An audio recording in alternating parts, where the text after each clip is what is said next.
Just want to say this, our second wrestling talk of the night, morning, afternoon, whatever time you guys are listening to this. The Wyatt Sicks MFT feud has been running for 5 months now. Yes, it has been running for 5 months now. Remember when Aleister Black and Damian Priest have been feuding for the longest time? It's the same freaking thing over and over again with this. It's just like this right here. And I just want to say is that they have nothing else for these guys. That's why they're doing this. This is why they are continuing this feud, because they have nothing else for these tag teams. That makes no sense. There's so much they can do with these teams. Obviously, they got to continue it on for 5 more months or 6 months or a year or so. It's because they don't have the brain like Bray Wyatt has. The storyline would have been much better if Bray Wyatt was still alive. Rest his soul to Bray Wyatt. I love Bray Wyatt and I miss him. But that storyline between those two needs to end. I think it's going to end at WrestleMania. And the Wyatt Sicks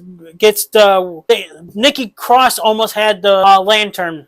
And literally, she lost it. And did you guys see that Tama Tonga seems like he's starting to be on his own? And I think he's going to be turning his back on the MFTs. I think that's going to actually happen. Single competition. He deserves it. Let me know in the comments below how you guys feel about this feud and how you guys feel about Wyatt Sicks.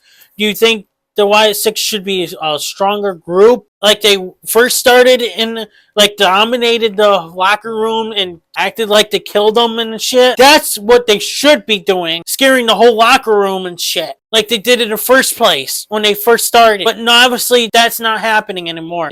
They fell short of all this shit. They have the brains of the factions. The writers have brains for all this in the beginning. And they're like, we're not going to continue this. I think no one's going to be interested. Obviously, they would if WWE don't have the brains to come up with great storytelling. I think that's why I think they should let WWE superstars, let them create their own storytelling. Instead of, we think you should be doing this and that and blah, blah, blah. No, I think if you give the wrestlers, indie wrestlers, promotions, listen. If you guys are listening, I think you guys should give your wrestlers opportunities to give them the storyline. I talked to my friend who I do YouTube videos with on his YouTube channel. He's letting us come up with ideas for his YouTube channel. When I had my good old pal Mitch on my YouTube channel, my main channel, which is now the podcast channel, the other podcast channel, where we used to do